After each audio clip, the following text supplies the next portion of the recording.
Needing to clarify specific language, Libertyville's village board postponed a May 8 vote on an ordinance that would further limit the amount of impervious surfaces allowed on property lots.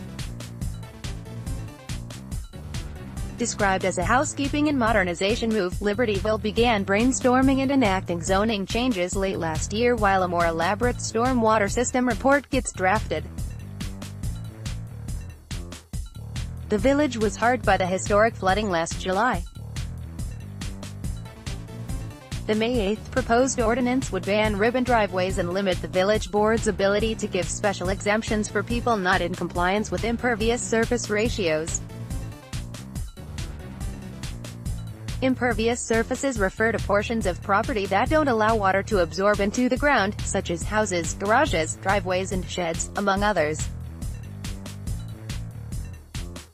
Libertyville began looking at the issue as a way to alleviate sewer backups.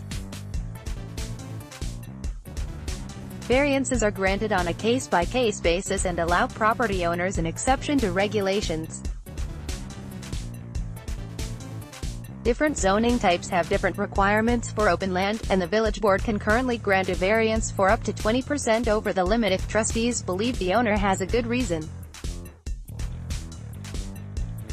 The proposed ordinance would only allow property owners to be given a variance 15% above the limit.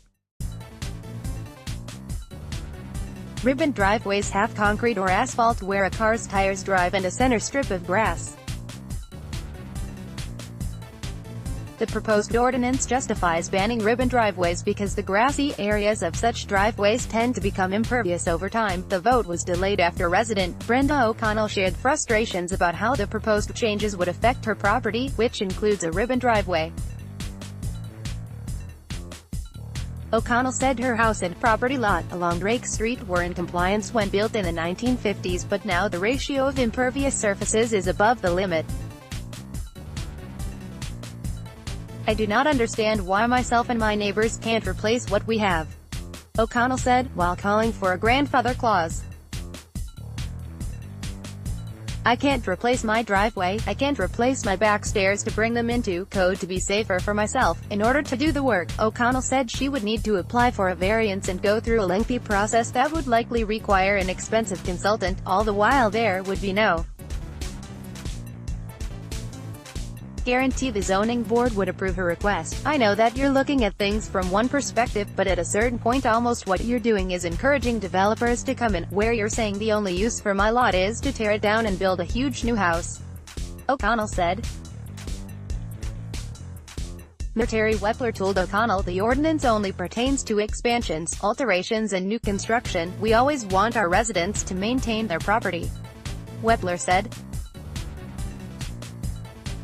For maintenance, it shouldn't require any variation, but while questioning Director of Community Development John Spoden, Wepler and other trustees became confused about the terms maintain and repair versus replace and alter. Wepler and village trustee Pat Carey said they believed any work within the same footprint of an existing structure, like a driveway or stoop, is considered exempt.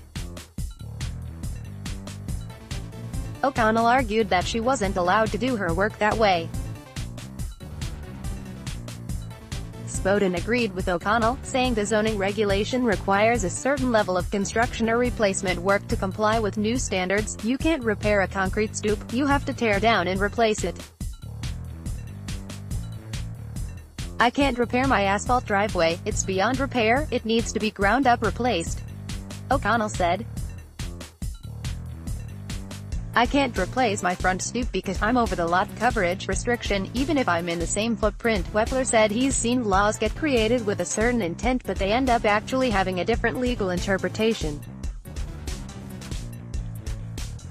He asked trustees to wait until some of the words in the proposed ordinance could be clarified. Let's make sure we get it right the first time, Wepler said. Libertyville's village board is scheduled to meet again on May 22. Cambic at pioneerlocal.com. Twitter Rick Cambic.